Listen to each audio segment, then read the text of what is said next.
Assalamualaikum warahmatullahi wabarakatuh. Waalaikumsalam warahmatullahi wabarakatuh. Bismillahirrahmanirrahim. Alhamdulillahi rabbil alamin. Wassalatu wassalamu ala ashrafil anbiya'i wal mursalin. Imamil muttaqin. سيد الغر المحجلين سيدنا ومولانا محمد وعلى آله وأصحابه المجاهدين الطاهرين أما بعد. Saudara-saudara kaum muslimin rahimakumullah. Dalam kehidupan ini, pada satu sisi memang kita harus melaksanakan berbagai kegiatan amal ibadah. Tetapi pada sisi lain, kita juga harus menjaga, jangan sampai amal ibadah yang sudah kita kerjakan itu dihancurkan oleh sikap kita sendiri. Bahwa kita sudah sholat, alhamdulillah. Bahwa kita sudah zakat dan memberikan sedekah, syukur. Bahwa kita sudah melaksanakan ibadah haji, thayyib. Apakah dengan demikian amal kita sudah menjadi banyak? Nanti dulu. Jangan berbangga hati dan puas diri.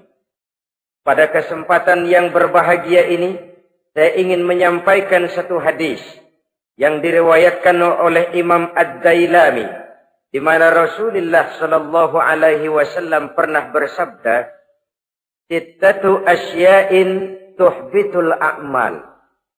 Ada 6 perkara yang bisa menghancurkan amal yang sudah kita kerjakan.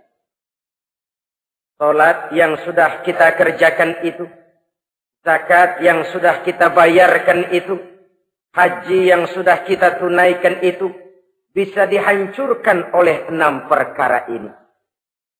Nanti di akhirat, pada saat setiap orang menunggu pahala dari ganjaran amal yang ia kerjakan di dunia ini, kita menanti dan menanti, ya Rabb, mana amal kebaikan saya? Mana pahala kebajikan yang saya lakukan? Hasilnya tidak ada. Amal yang kita kerjakan dihancurkan oleh sifat-sifat yang akan kita kemukakan pada pertemuan kali ini. Yang pertama yang bisa menghancurkan amal adalah al-istighalu bi'uyubil khalqi. Orang yang terlalu sibuk mencari-cari aib dan kekurangan pada diri orang lain. Habis waktunya hanya untuk mengorek-ngorek celah orang, sementara ia lupa pada aib dan celah dirinya sendiri. Sifat seperti ini menghancurkan amal yang sudah kita kerjakan. Sedangkan baginda Nabi mengajarkan, tuba liman syaghalahu aibuhu an uyubin nas. Beruntunglah orang yang kekurangan pada dirinya menyebabkan dia sibuk sampai ia tidak sempat mencari-cari aib dan kekurangan pada diri orang lain. Saudara-saudara kaum muslimin rahimakumullah. Sibuk mencari aib orang tentu bukan dengan tujuan positif. Latar belakangnya kadang-kadang karena jealous, karena hasud, kecemburuan sosial. Sore, pagi, siang, malam kita korek-korek kesalahan orang. Dengan target hancur martabatnya, jatuh kehormatan dirinya, hilang nama baiknya, dilupakan dan terisolir dari tengah-tengah masyarakat. Perbuatan yang demikian sungguh terlalu amat sangat kejam. Salat kita, puasa kita, haji kita bisa dihancurkan jikalau kita terlalu sibuk mencari-cari aib orang lain. Muslim dengan muslim itu bersaudara. Kalau kita menganggap muslim yang lain adalah saudara kita, maka aibnya adalah aib kita, kekurangannya juga adalah kekurangan kita. Pada saat kita melihat pada dirinya terdapat kekurangan, tugas kitalah menutupi. Ini yang dijamin oleh Nabi, man satara musliman satarahullahu fid dunya wal akhirah. Siapa yang menutupi aib dan celah orang-orang beriman, Allah akan menutupi aib dan celaknya di hari akhirat nanti. Zaman sekarang, zaman gosip. Zaman sekarang, zaman isu. Sehingga hal yang 1 meter pun dapat jadi 5 meter.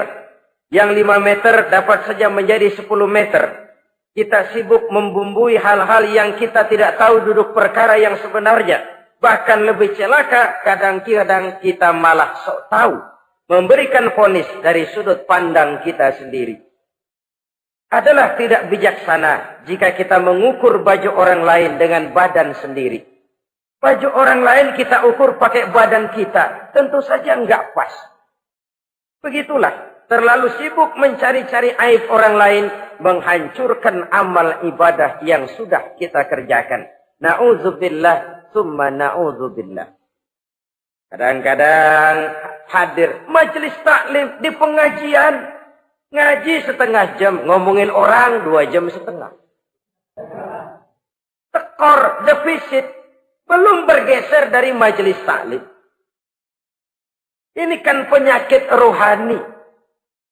Di mana kedudukan kita antara sesama muslim bagaikan satu tubuh. Kalau yang satu sakit, yang lain ikut merasakan sakit. Yang satu terhina, yang lain ikut merasakan terhina.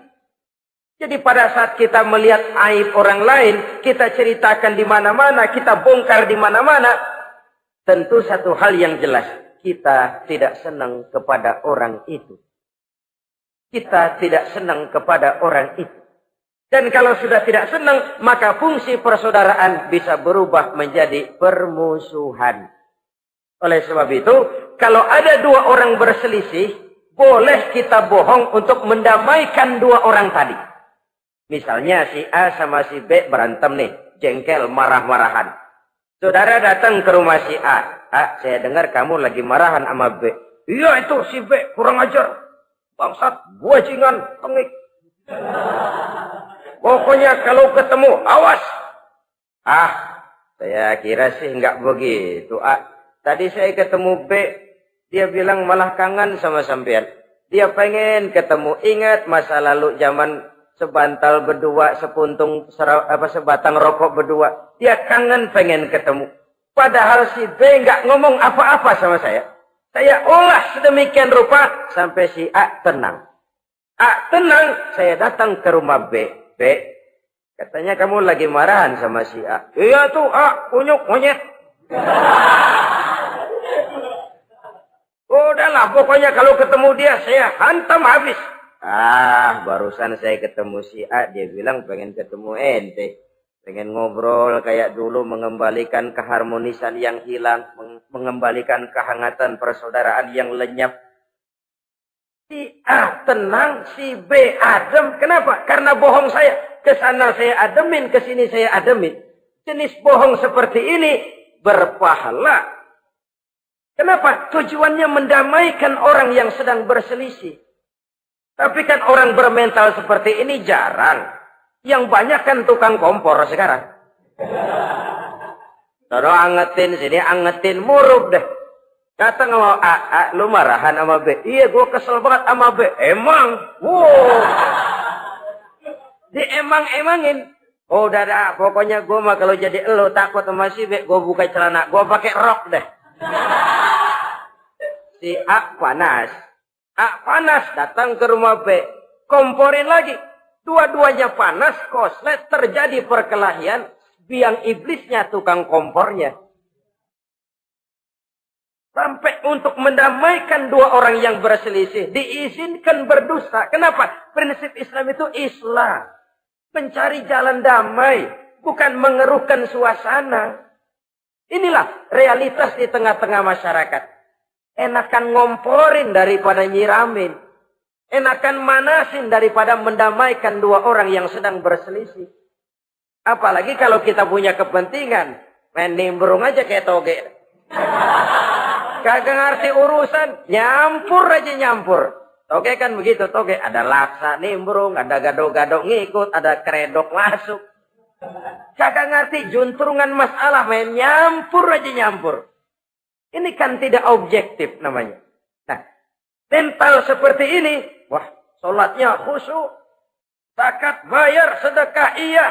Tapi kalau suka cari-cari aib orang, jembreng kesalahan orang di mana-mana, sholatnya, puasanya, hajinya bisa dihancurkan oleh mental yang seperti ini.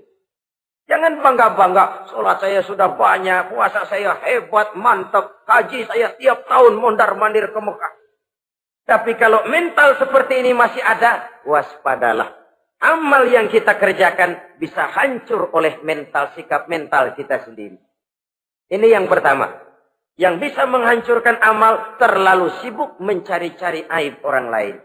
Satu. Yang kedua, saudara-saudara, wa qaswatul qalbi. Orang yang hatinya keras, tidak mempan diberikan nasihat. Baik nasihat yang datang dari luar dirinya, ataupun nasihat yang datang dari dalam dirinya. Hatinya keras. Dikasih muka tembok, kulit badak, kuping kebo. Makhluk apa namanya itu? Wallahu a'lam. Rai gedek. Pantas ya kalau kita lihat sejarah, Islam itu turun di semenanjung Arabia. Sebagai test case. Masyarakat Arab 14 abad yang lalu dikenal keras, kasar, brutal, primitif. Dari berbagai aspek kehidupan. Standar, kalau di tengah masyarakat yang begitu keras Islam berhasil, masyarakat lain lebih mudah masuk. Rasulullah diutus di Cianjur, lalu dakwahnya sukses, saya nggak kagum. Paling-paling datang Nabi ke Cianjur disambut dengan ramah. Enggak, Rasul. Ayo nama kumaha Rasul wae, ayo nama. Pasti aman, damai, tidak ada cerita perang. Tapi Masya Allah, turun di tengah satu struktur sosial yang keras, kasar, primitif. Menghadapi orang yang hatinya keras seperti ini. Apa prinsip kebijaksanaan yang dilaksanakan oleh Rasul dalam menerapkan syariat Islam? Pertama, at-tadrij bit tashri'. Dalam melaksanakan syariat, prosesnya melalui tahapan. Contoh, jahiliyah dulu itu paling senang sama mabuk. Geng. Pinteler. Oh, jahiliyah itu kalau sudah mabuk nggak cuma minum, mandi pakai arak. Subhanallah, mandi pakai arak. Menghadapi masyarakat yang seperti ini, apa strategi syariat Islam? Mula-mula ayat yang turun. Yas'alunaka 'anil khamri wal maisir. Qul fihima ismun kabirun wa manafi'un linnas. Mereka bertanya kepada Muhammad tentang arak. Katakan, arak itu ada manfaatnya, tapi juga ada bahayanya. Bahayanya lebih besar daripada manfaatnya. Tidak diharamkan dulu, tidak. Cuman dikasih ten. Teler emang enak. Oh, melayang ke langit. Cuman ada bahayanya. Bahayanya lebih besar daripada manfaatnya. Dikasih gambaran, dikasih sen. Tidak diharamkan mutlak dulu, tidak. Bertahap dikit dulu. Nih. Urusannya begini nih. Ada manfaatnya, tapi ada bahayanya. Bahayanya lebih besar daripada manfaatnya. Cek rasio berpikir. Setelah tahu bahayanya lebih besar, kan dikit-dikit mulain jauh. Mulain ngurangin, jaga jarak. Setelah ada jarak, turun peringatan kedua. La taqrabus salata wa antum sukara. Jangan dekati salat kalau kamu lagi mabuk. Salat sehari semalam 5 kali. Berarti 5 kali mereka harus jaga diri. Jangan sampai mabuk. Makin jauh. Setelah jauh sekali, kira-kira tidak goyah, turun vonis. Innamal khamru wal maisir wal ansab wal azlamu rijsun min amali syaitan fajtanibu la'allakum tuflihun. Arak itu najis, kotor, perbuatan setan. Jauhi, pasti kamu akan beruntung. baru timbul hukum haramnya. Orang udah nggak kaget. Kenapa? Pagi-pagi udah dikasih sen. Bahayanya lebih besar. Kalau sholat jangan, kalau mabuk jangan mendekati sholat. Makin jauh. Ini tahapan. Sama juga kita kan. Begitu jemprol lahirnya cuman susu ibu. Gedean dikit sang Ambon. Kan gitu. Gedean dikit pisang ulek. Gedean dikit nasi. Udah gede bener jengkol jijelin.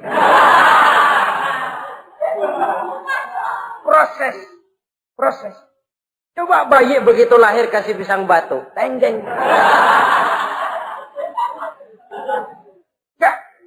Gak kuat menerima, belum waktunya. Ini proses yang dilaksanakan oleh strategi syariat Islam untuk mengobati penyakit qaswatul qalbi ini. Keras hati. Syariatnya bertahap. Tidak drastis. Tidak kalau sudah begitu ya mesti begitu. Tidak. Konsep kedua. Taklilut takalif. Menyedikitkan beban. Coba kita lihat. Seluruh konsep agama. Kalau kemampuan melaksanakan perintah berkurang. Stressing perintahnya ikut turun. Angkat tuh beras 100 kilo. Nggak kuat pak. 30 kilo dulu deh. Ntar balik lagi. Lama-lama juga habis. Ini konsep untuk mengobati qaswatul qalbi. Bertahap. Semua perintah agama itu begitu. La yukallifullahu nafsan illa wus'aha. Allah tidak memberikan beban kecuali sesuai dengan kemampuan yang dimiliki oleh seseorang. Kalau kemampuan melaksanakan perintah berkurang, stres perintahnya juga ikut menurun. Salat wajib diri. Kalau mampu. Gak bisa pak salat berdiri. Salat dengan berbaring. Kalau mampu. Berbaring gak bisa pak. Pinggang kurap. Salat. Pakai isyarat. Kalau mampu. Pakai isyarat tidak bisa. Dalam hati. Setiap kemampuan melaksanakan perintah berkurang. Stres perintahnya juga menurun. Taklilut takalif. Ini juga salah satu strategi. Mengantisipasi kerasnya hati. Nah. Konsep yang ketiga dari syariat. Al-musawat bainan nas fi takalifil ahkam. Persamaan terhadap manusia di dalam berhadapan dengan hukum Allah. Kadang orang yang hatinya keras itu, logikanya jalan, ngukur suasana. Gimana sih lu? Menggerib kagak bawa ke masjid? No, yang Pak Haji masih di perapatan. Yang Pak Haji disebut. Itu kan cenderung orang begitu. Kalau dia nyolong ayam, dia tunjuk orang yang nyolong kambing. Ini apologi namanya. Kenapa lo nyolong ayam? No, yang maling kambing urusin. Gedean. Apologi. Lah kapan mau beres kalau begitu? Tidak introspeksi, tidak self-correction. Itu apologi. Untuk menutupi kelemahan diri, menunjuk kesalahan orang lain yang lebih besar. Itu kan nggak jantan namanya. Apologi. Tidak ada sifat untuk memperbaiki diri sendiri. Karena kecenderungan ini ada, Islam menutupi itu. Dengan apa? Semua manusia sama dalam berhadapan dengan hukum Allah. Tidak ada iri hati dalam hukum Islam ini. Salat wajib. Wajib. Bagi siapa? Yang sudah balik dan mampu. Terhadap semua strata. Jenderal wajib, kopral wajib. Apalagi hansip. Tidak ada fasilitas. Wah kamu jenderal nggak apa-apa dah sembahyang setahun 2 kali. Idul Fitri aja sama Idul Adha. Enggak tuh. Semua manusia sama dalam berhadapan dengan hukum Allah. Itu yang Nabi ingatkan. Orang-orang sebelum kamu dahulu hancur. Umat-umat sebelum ini rusak binasa. Kenapa? Karena mereka kalau orang kecil berbuat salah. Hukum cepat-cepat ditegakkan. Tapi kalau yang besar berbuat salah, mereka diam pura-pura tidak tahu. Jadi apa ini? Yang namanya mafia peradilan bukan cuma zaman ayeuna. Sejak zaman sebelum Islam, Nabi sudah mengingatkan. Mereka dahulu hancur. Kenapa? Kalau orang kecil berbuat salah, hukum buru-buru ditegakkan. Ramai-ramai dikeroyokin. Giliran yang gede berbuat salah, diam pura-pura enggak tahu. Hukum pakai pandang bulu. Saudara-saudara kaum muslimin, rahimakumullah. Oleh karena itu, orang yang keras hati, itu bisa merusak amalnya sendiri. Enggak mempan nasihat, rai gede, muka-muka cuek. Baik nasihat yang dari luar maupun nasihat yang dari dalam enggak mempan. Kan dalam hidup ini ada nasihat dari luar, dari orang lain, bisa dari fenomena kehidupan. Ini juga nasihat. Oh, dia itu kaya tapi pelit. Hatinya begitu ya. Katanya menteleng. Itu kan nasihat. Itu kan nasihat. Oh, dia waktu berkuasa tapi zalim, matinya begitu. Perutnya pancung.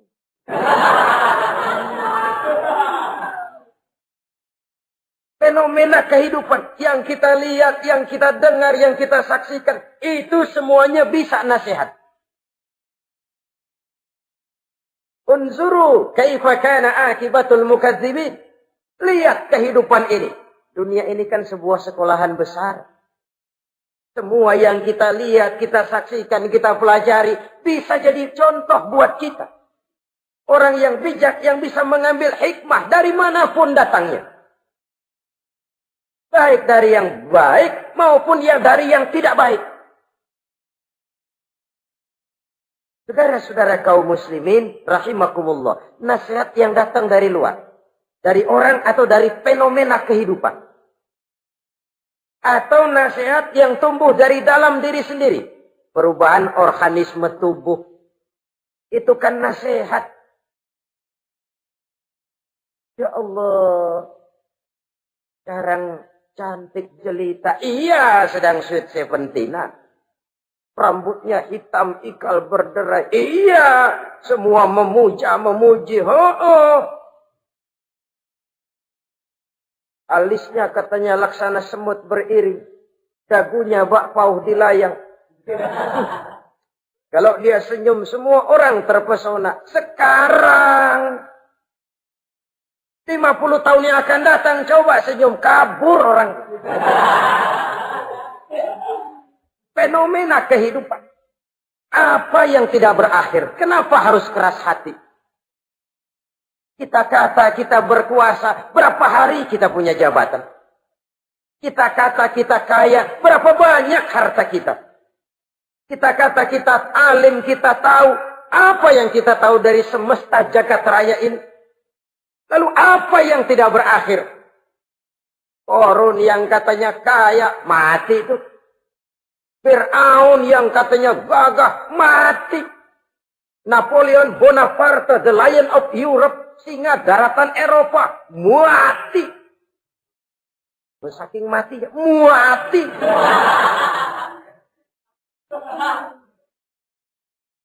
Kenapa harus keras hati?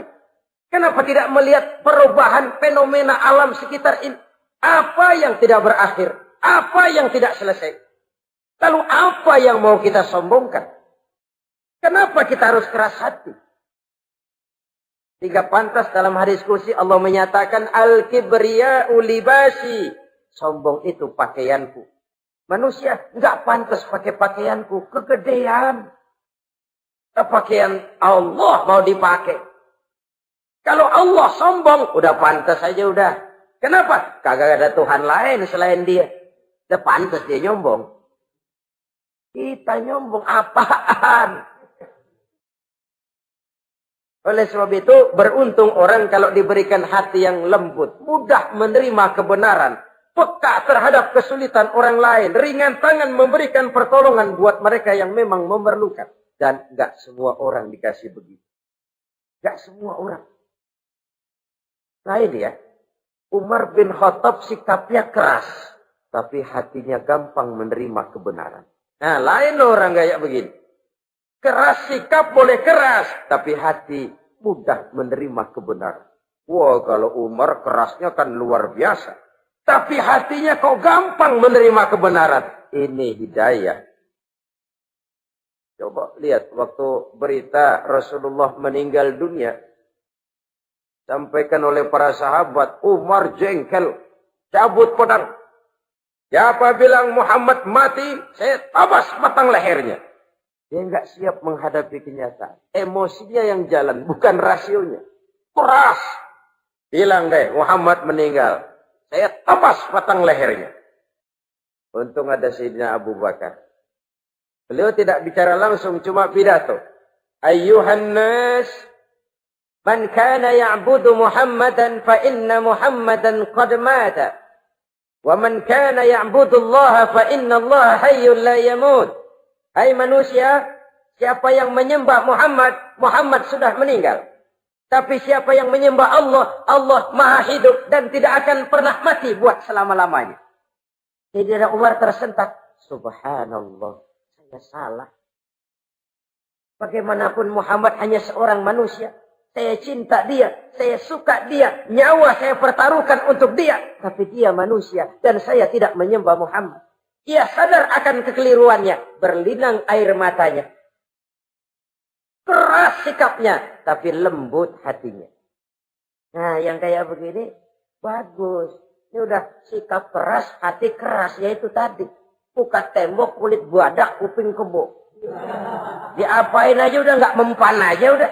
Susah yang kayak begini.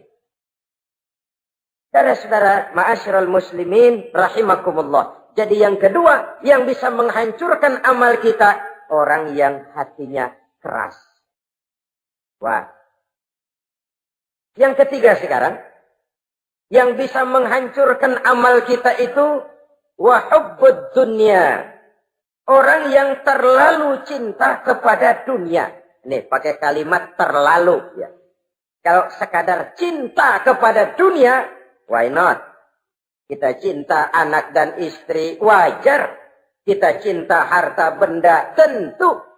Kita cinta sanak famili dan seluruh handai tolan, memang. Kita juga cinta kepada bangsa dan tanah air. Itu bagian dari iman, persilahkan. Yang tidak boleh itu kalau sudah pakai kalimat terlalu. Terlalu. Sebab kalau sudah terlalu, itu sudah di luar kontrol. Orang lalu menghalalkan segala cara. Terlalu cinta kepada jabatan. Akhirnya bergeser. Sholat menghadap Allah. Dengar mau pindah jabatan ke tempat kering. Gerasak gerusuk nyari dukun. Ini kan namanya iya kana budu wa dukun nasta'in. Nggak bisa wong itu satu paket. Kalau iya kana budu wa iya kana nasta'in. Kalau hanya kepadamu ya Allah kami menyembah, hanya kepadamu kami minta tolong. Ini paket, jangan dipisah-pisah. Menyembahnya kepada Allah, minta tolongnya kepada yang lain. Sinkret, bercampur. Iya, kalau es campur enak. Tapi kalau agama dicampur dengan yang lain, nggak enak rasanya. Sama juga begini, ada gelas ya. Kalau sepenuhnya diisi bensin, itu ketahuan, bisa diminum motor. Kalau sepenuhnya diisi air putih, jelas bisa diminum orang. Tapi begitu separuh diisi bensin, separuh diisi air putih, kacau dah. Motor minum, mogok. Orang minum, mabok. Dijual juga nggak laku. Kenapa? Sinkret. Maka Allah pesan, wala talbisul haqqa bil batil. Jangan kau campur aduk yang hak dengan yang batil. Saudara-saudara kaum muslimin, rahimakumullah. Begitulah terlalu cinta kepada dunia sering menyebabkan orang out of control. Bergeser dari garis yang telah ditentukan oleh Allah. Apalagi di zaman sekarang ini.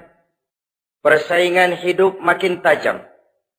Tensi ekonomi semakin tinggi. Gaya hidup semakin konsumtif. Sementara lapangan kerja semakin sulit. Orang kadang kehilangan harga diri. untuk mencapai sesuatu yang bernama dunia, lalu menghalalkan segala cara. Sebab itu jangan korbankan keabadian akhirat dengan kesenangan dunia yang cuma sebentar ini. Jangan sia-siakan keabadian akhirat dengan kesenangan dunia yang kadang fata morgana ini. Cintailah dunia, tapi sekadarnya saja. Sebagai ladang untuk menanam bagi kepentingan di akhirat nanti. Terlalu cinta kepada dunia bisa menghancurkan amal yang sudah kita kerjakan. Ini yang ketiga. Yang keempat, waqillatul haya. Orang yang sedikit rasa malunya. Rasa malu merupakan bagian daripada nilai-nilai keimanan. Apabila rasa malu berkurang, artinya nilai iman juga ikut menurun.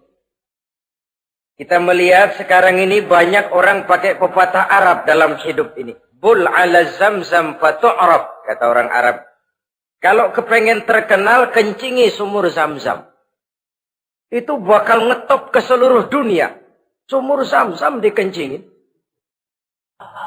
Itu akan terkenal ke seluruh dunia. Terkenal apanya? Terkenal gilanya. Jadi apa maksud pepatah ini? Kalau pengen cepat terkenal, bikin yang aneh-aneh. Yang orang lain nggak kerjain, kerjain. Yang orang lain nggak pakai, pakai. Nanti kan aneh, dilihat orang. Kalau dilihat orang kan cepat ngetop. Pantas apa tidak nomor 18. Yang penting terkenal aja dulu dah. Artinya apa? Rasa malu dikuburin. Rasa malu disingkirin. Kalau sudah sedikit rasa malu, tidak terhalang melakukan perbuatan-perbuatan yang negatif. Satu contoh. Tujuan utama diperintahkan berpakaian itu kan menutup aurat. Tapi Rasul pernah mengatakan, satu saat nanti akan muncul perempuan nisa'un kasiyat, ariyat, ma'ilat, mumilat, ru'usuhunna ka'asnimatil bukhtil ma'ilat.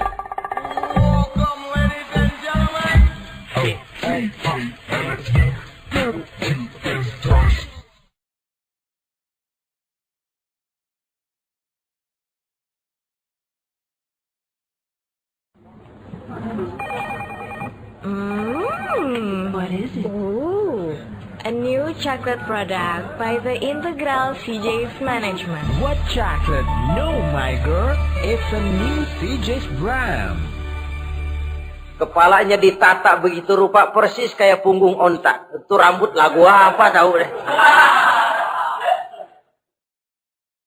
Ini kan fenomena berpakaian tapi telanjang. Kenapa? Yang dikejar mode, yang dikejar merek. Kiblatnya Paris, London, Roma. Imamnya siapa? Pierre Cardin, Christian Dior, Escada, Etienne Egner. Merek yang dikejar, mode yang dikejar, aurat pontang-panting. Ditambah oleh tayangan-tayangan berbagai iklan yang merangsang anak-anak kita untuk hidup konsumtif. Yo, iyo yo. Cocok iya jeng urang yo. Terangsang dia untuk konsumtif. Dihadapkan kepada kenyataan. Suasana ekonomi nggak menunjang.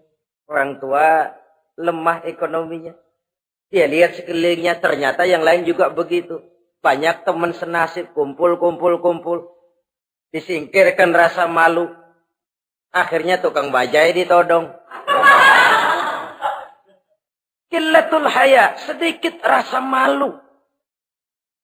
Kalau sedikit rasa malu, dia tidak terhalang lagi melakukan perbuatan-perbuatan yang negatif. Dan itu berarti menghancurkan amal-amal yang lain. Sebab itu budaya malu ini sangat penting. Coba kalau dia hinggap di hati seorang pejabat. Pejabat yang punya rasa malu, Masya Allah, membawa manfaat yang besar buat rakyatnya. Contoh saja ya, di Jepang itu ada Perdana Menteri Hosokawa, saudara-saudara dengar. Baru 8 bulan jadi Perdana Menteri. Dia dijuluki Mr. Clean, Mr. Bersih. Diisukan terlibat skandal, cuma 4-6 miliar rupiah. Itu pun buat kampanye kemenangan partainya. Diisukan begitu rupa, malu Hosokawa. Malu mengundurkan diri, baru 8 bulan jadi Perdana Menteri. Mundur. Malu. Padahal Hosokawa nggak kenal ketuhanan yang Maha Esa. Nggak kenal. Tapi budaya malunya luar biasa. Nah kalau sudah pejabat nggak punya malu. Habis. Kan sekarang umpamanya nih. Ada impres desa tertinggal. Disunatin. Sampai marah betul itu Bapak, para pimpinan negara kita itu. Tidak ada maaf bagi pejabat yang nyunatin IDT. Kenapa? Kan tipis rasa malu. Turun dari atas sunatin, turun ke bawah sunatin, turun ke bawah sunatin lagi. Nyampe bawah tetelan doang dikit banget. Kebanyakan tukang sunat, saudara-saudara. Budaya malu yang nipis. Orang kaya kalau punya budaya malu, bawa rahmat bagi lingkungannya. Ulama kalau punya rasa malu, nggak jual ayat menghalalkan yang haram, mengharamkan yang halal. Bagaimana Kiai? Haram! Karena belum dapat bagian. Begitu dapat jatah, haram dikit dah. Kiamat umat kalau sudah kayak begini. Budaya malu di segala strata sekarang ini menipis. Dan itu tentu berangkat dari kualitas keimanan. Ini yang perlu dipompa ke permukaan. Dan dilematis memang sering terjadi. Satu contoh, pada satu sisi kita menggalakkan proyek pariwisata. It's okay, kita perlu devisa. Tapi pada sisi lain kita harus menjaga nilai-nilai luhur dari budaya bangsa kita. Jangan sampai kemasukan wisata mancanegara, lalu budaya mereka yang tidak sesuai juga ikut kita serap. Boleh masuk ke Indonesia, pakaian seenaknya, dia mau udah pantas aja udah. Perempuan ayab-ayaban ke pasar pakai kutang doang, boleh, pantas aja. Bocah kita ayab-ayaban ke pasar pakai kos kutang, perempuan mana panok melulu.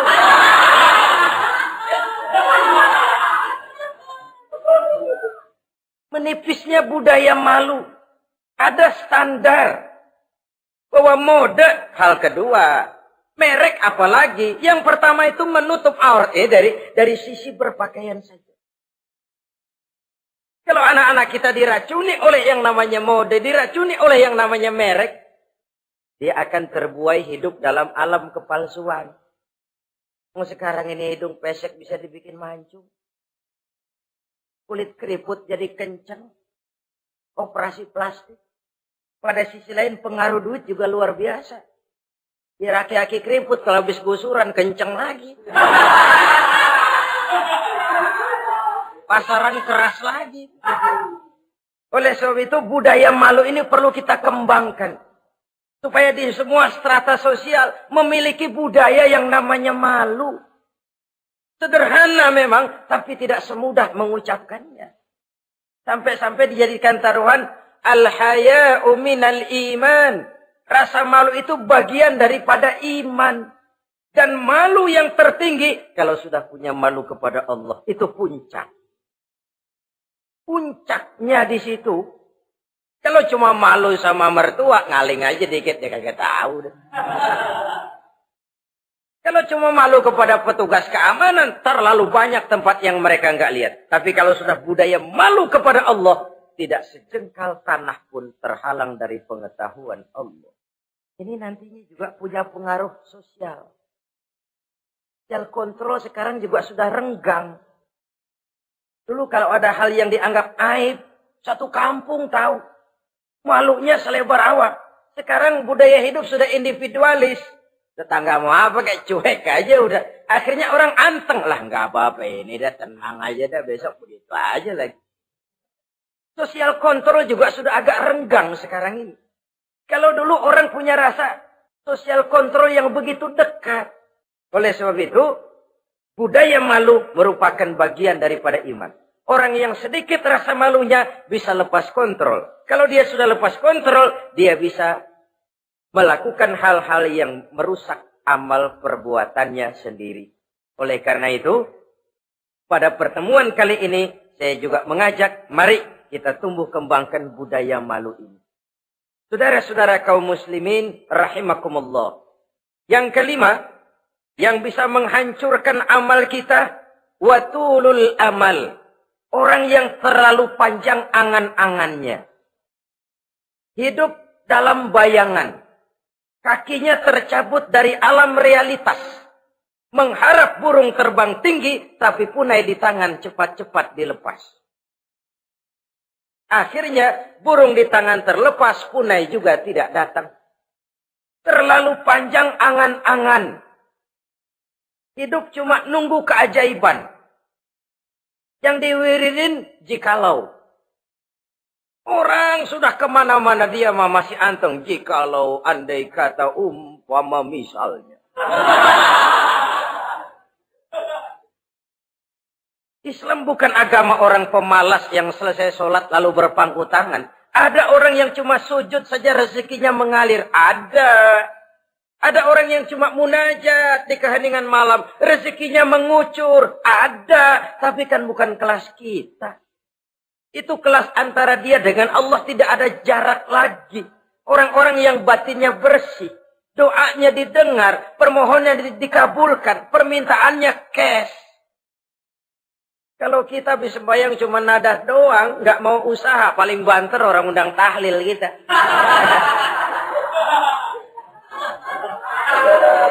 Sebesek campur geretan dulu. Kita ini tahap yang bekerja, berusaha, berdoa, tawakal. Pernah dalam satu sholat Jumat Rasulullah di masjid. Ada seorang sahabat Baduy. Datang dari pedalaman mau sholat Jumat. Turun dari onta cepat-cepat masuk ke masjid. Ditegur oleh Rasul. Ontamu sudah kamu ikat? Belum ya Rasul. Kenapa? Saya tawakal kepada Allah. Marah Rasul. Keluar. Ikat ontamu. Masuk lagi ke masjid. Baru tawakal. Sederhana sekali, tapi inilah gambaran kehidupan. Ikat ontamu baik-baik, baru tawakal. Kalau nggak diikat, udah tawakal, terus hilang, tawakalnya salah. Sudah diikat rapi-rapi, masih hilang juga. Nah, tawakalnya benar. Sudah usaha, sudah ikhtiar. Toh hilang juga. Gambarannya sederhana. Ikat ontamu baik-baik, lalu masuk ke masjid, barulah engkau bertawakal. Jangan onta dibiarin keliaran lalu tawakal. Tawakalnya yang salah. Saudara kaum muslimin rahimakumullah. Islam mengajarkan keseimbangan. Kita wajib berusaha. Tapi tidak wajib untuk berhasil. Hasil itu hak prerogatifnya Allah. Berusahalah sebagaimana harusnya di satu sisi. Tapi minta tolonglah kepada Allah di sisi lain. Ada keseimbangan. Orang yang terlalu panjang angan-angannya biasanya malas bekerja. Terangsang ngejar kerjaan yang gede, yang kecil kagak dikerjain. Akhirnya yang kecil lewat, yang gede kagak datang. Padahal rezeki itu kan yang penting mudawamahnya ya, rutinnya. Biar banyak tapi begitu sekali datang banyak, begitu stok 10 tahun kagak datang terus.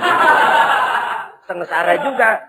Yang penting mudawamah, continue-nya itu. Biarin duit sih banyak, asal rutin aja. Gak apa-apa. Tulul amal, terlalu panjang angan-angan. Hidup di alam bayangan. Terlepas kaki dari akar kenyataan. Hidup ini kan kenyataan, harus dihadapi secara nyata.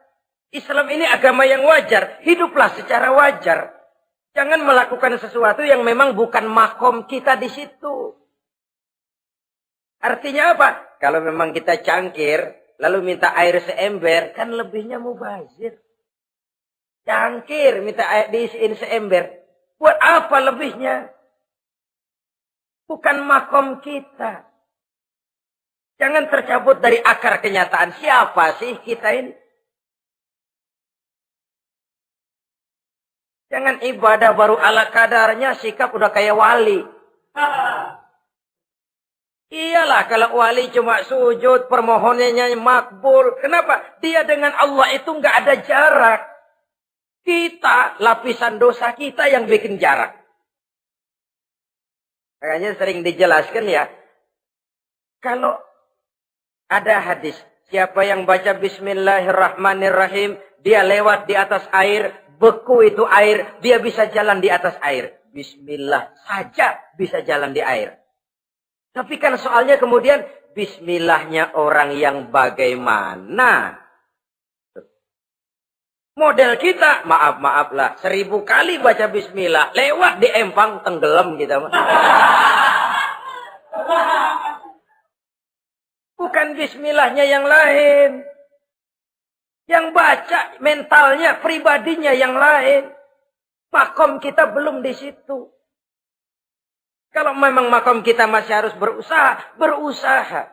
Bahwa nanti Allah berikan rizki lewat jalan yang tidak kita sangka-sangka. Itu sih urusan Allah. Itu sih haknya Allah. Tapi urusan kita harus berusaha sebagaimana harusnya kita berusaha. Ya, emang jodoh dari Tuhan, apanya pakai nyari, nanti juga aja datang cuma nenek-nenek kali.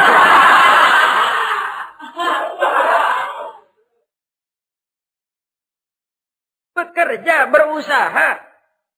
Jangan terlalu panjang angan-angan. Hiduplah secara nyata, apa adanya, yang wajar-wajar saja. Tinggal di gubuk reot, hidup pakai gaya jet set. Ngagul dah. Sama merek mobil kenal banget, mobil orang-orang. Udah bukan main kalau ngomong dah. Di atas awan hidupnya. Di atas awan. Ngomong kagak ada yang kecil.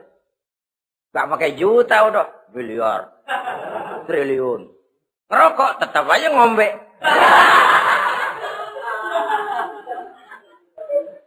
Silahkan mengharap burung terbang tinggi. Tapi punai di tangan jangan dilepas. Realitas apa? Idealisme boleh terbang setinggi langit. Tapi kaki tetap berpijak di alam realitas. Ayo kita ngambil contoh dari Rasulullah SAW. Rasulullah itu kan dikasih mukjizat. Fasilitas. Tapi nggak ngandelin. Buktinya apa? Nabi hijrah ke Madinah. Itu kan manusia. Posisi kita terjepit. Ayo hijrah, berangkat. Gak ngandelin Tuhan. Pojok ini dikepung. Kirim dah apaan kayak biar pada mampus nih orang ini. Enggak tuh. Enggak. Walaupun beliau punya mukjizat. Tapi enggak ngandeli. Kenapa kita enggak lihat itu? Perang Uhud kalah. Berlumur darah dari kakinya yang mulia itu. Kalau ngandelin mujizat, apa pantas Nabi kakinya sampai berdarah? Apa pantas sampai kalah? Kenapa enggak rekes, simsalabim, hancur musuh? Tidak, beliau tidak tercabut dari akar kenyataan. Beliau manusia, hidup dan berjuang secara manusiawi. Perkara Allah mau kirimkan mukjizat, itu haknya Allah. Waktu di Taif, saudara masih ingat. Dilontari dengan batu. Menghindar ke kebun anggur. Turun malaikat Jibril. Muhammad. Innallaha amaroni an uti'ak. Allah perintahkan saya datang menemuimu di sini. Untuk mendengar komandomu. Sekarang apa mau kamu? Kalau mau kau orang Taif yang melontari kau dengan batu hancur. Saat ini saya angkat Jabal Uhud. Saya timpakan mereka biar mati semua. Bagaimana? Dalam keadaan terpojok. Dilemparin batu, dikeroyokin, menghindar ke kebun anggur. Turun Jibril nawarin bantuan. Apa jawab Nabi? Jangan Jibril. Jangan. Saya diutus bukan buat ngancurin orang. Saya ini rahmah bagi alam. Tapi kamu disambitin. Biarin. Saya berjuang jangka panjang, Jibril. Kalau sekarang mereka ingkar, barangkali nanti anak-anaknya mau beriman. Saya tungguin anak. Kalau anaknya kafir lagi Muhammad, cucunya. Oh susah Muhammad, susah. Kenapa? Bagaimana bapak, begitu anak. Gak begitu. Lalu mau kamu apa? Saya mendoakan mereka. Allahumma hdi qaumi fa innahum la ya'lamun. Ya Allah, berikan hidayah kepada mereka yang nyambitin saya. Karena mereka enggak tahu. Disambitin, berdarah, yang nyambitin didoakan. Pada satu sisi ini menunjukkan tingginya akhlak Nabi. Pada sisi lain ini menunjukkan Nabi juga mengatur strategi secara manusia. Tidak simsalabim. Tidak tercabut dari akar kenyataan. Padahal kita kalau lagi kepepet, ada yang nolongin, kan demen banget. Kali mah kalau kita yang jadi Nabi tuh. Disambitin orang, turun Jibril. Bagaimana hancurin? Sikat Jibril dah. Habisin aja, habisin. Hijrah ini usaha ikhtiar manusiawi. Perang kalah manusiawi. Putra tercinta wafat berlinang air mata manusiawi. Sakit manusiawi. Padahal punya mukjizat. Tapi nggak ngandelin. Semua nabi juga gitu. Nabi Musa dikasih tongkat. Tapi berapa kali tuh tongkat dipakai? Waktu ngelawan tukang sihir. Waktu nyebrang di Lautan Merah. Itu aja. Selebihnya Nabi Musa berjuang secara manusia. Berusaha. Gak mentang-mentang punya mukjizat. Tongkat tiap dapat kesulitan. Awas tongkat.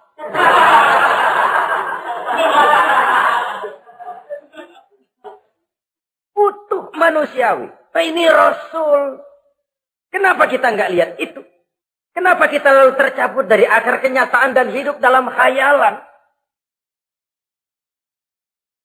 Sampai di satu anekdot yang menyentuh. Sekarang ini akibat tayangan-tayangan televisi begitu rupa. Ada seorang bapak ditanya sama anaknya. Pak, Tuhan sama Batman kuatan mana sih?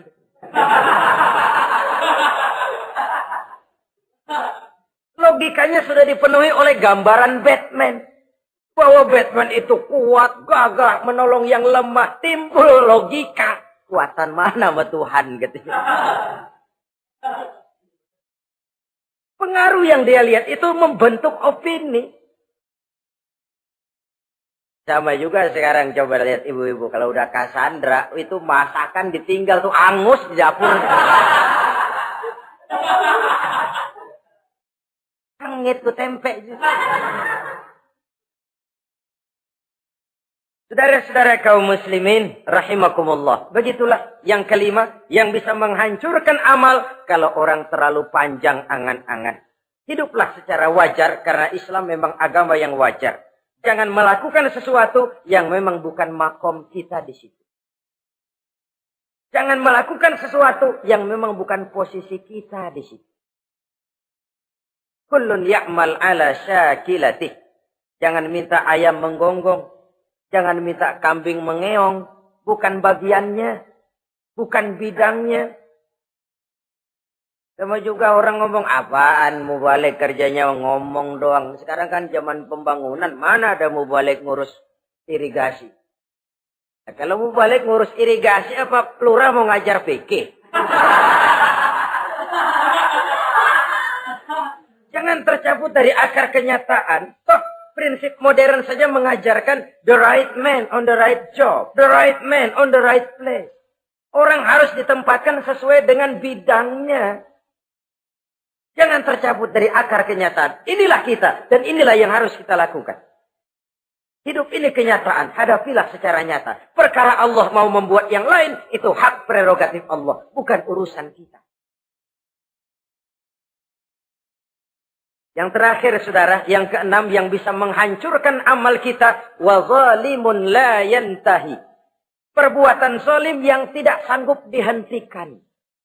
Zalim kepada Allah. Zalim kepada makhluk. Atau zalim kepada diri sendiri. Ada orang zalim kepada Allah. Begini banyak nikmat yang diberikan Allah. Nggak sanggup dah kita ngitungnya. Dari bangun tidur sampai tidur lagi nikmat nggak pernah berhenti itu. Bahkan kita tidur sendiri. Sadar nggak kita waktu tidur nggak berdaya? Coba ketika kita ngorok pulas, andai kata kecoa 16 masuk ke kuping kita. Siapa yang mau jagain? Siapa yang mau jagain? Nikmat. Belum pernah nikmat Allah berhenti. Begini banyak nikmat yang diberikan. Dan Allah cuma minta satu. Syukuri nikmat itu. Kalau kamu syukuri, aku tambah. Kalau kamu ingkar, asal tahu saja azabku itu pedih, kata Allah. Orang yang zalim kepada Allah. Orang yang tiap hari memakan nikmat Allah. Tapi enggak pernah mensyukurinya. Akaltum ni'mata rabbikum walam tashkurulah. Kamu makan nikmat Tuhanmu, tapi enggak pernah kamu bersyukur kepadanya. Itu zalim kepada Allah. Pak, dalam hidup ini kan kita dikasih waktu 24 jam sehari semalam. Sehari semalam, 24 jam. 24 jam itu Allah kan enggak minta semua. 5 waktu saja kau lapor kepadaku. Sholat. Sholat kalau bagus, 10 menit kan. Taruh dah sholat bagus. Kilat 5 menit dah. Kilat khusus 2 menit. Cepat dia nggak pakai perangko. Taruhlah yang menengah kita ambil 5 menit. Kalau 5 waktu, 5 kali 25, 5 kali 5 berarti 25 menit untuk lapor. Hei manusia, aku kasih kau hidup 24 jam. 25 menit kau lapor. Banyak yang berat. Padahal sisanya masih 23 jam 35 menit.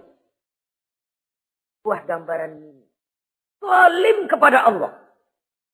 Padahal zalim kepada Allah yang rugi bukan Allah. Se-ASEAN tidak ada yang sujud. Apa Allah tekor? Apa Allah lalu berhenti jadi Tuhan? Apa Allah lalu jadi lemah? Tidak. Zalim kepada Allah artinya juga zalim kepada diri sendiri. Lalu zalim kepada sesama makhluk. Kadang tidak kita sengaja. Karena itu dalam Islam tidak ada kebebasan mandiri. Ya contohnya ya. Kita beli radio. Kita setel di rumah kita sekeras-kerasnya. Terus dalam hati nih. Radio gue. Beli gue pakai duit gue. Gue setel di rumah gue. Sekeras-kerasnya urusan apa sama orang. Kata kita. Tetangga kita kan boleh juga ngomong begitu. Mata gue. Yang ngantuk gue. Gue tidur di kamar gue. Kenapa suara radio lu masuk kemari? Ini kebebasan saya nyetel radio. Dibatasi oleh kebebasan tetangga saya yang mau tidur. Kalau saya perturutkan nafsu saya sudah zalim kepada dia. Zalim kepada orang lain. Dan yang banyak tidak kita sadari, zalim kepada diri sendiri. Membiarkan diri hanyut dalam munkarat dan tanpa ada usaha untuk menghentikannya. Tidak ada orang yang bisa mencelakakan diri kita terus-menerus kalau bukan diri kita sendiri. Tidak ada yang bisa menyelamatkan diri kita kalau bukan kemauan kita yang tinggi untuk menyelamatkannya. Allah sudah ciptakan kita dalam bentuk yang paling mulia. Fi ahsani taqwim. Dari sekian banyak makhluk yang diciptakan Allah, tidak ada yang sekomplit, seindah, secantik manusia. Ini harus dijaga. Jangan posisi yang sudah tinggi ini kita rendahkan sendiri. Fi ahsani taqwim posisi kita. Tapi kita rendahkan, kita kembali asfala safilin. Posisi yang paling rendah, kita zalimi diri kita sendiri. Karena itu, zalim kepada Allah, zalim kepada orang lain, zalim kepada diri sendiri, akarnya sama, mendatangkan kerugian. Dan bisa merusak amal yang sudah kita kerjakan. Oleh karena itu, mari sama-sama kita berusaha. Pada satu sisi kita melaksanakan amal ibadah sebagaimana yang seharusnya. Tapi pada sisi lain kita menjaga nilai-nilai ibadah. Jangan sampai hancur oleh perbuatan kita sendiri. Sekianlah jumpa kita kali ini. Insya Allah kita lanjutkan di lain kesempatan. Terima kasih atas segala perhatian. Mohon maaf atas segala kekurangan. Usikum wa nafsi bitaqwallah. Wassalamualaikum warahmatullahi wabarakatuh.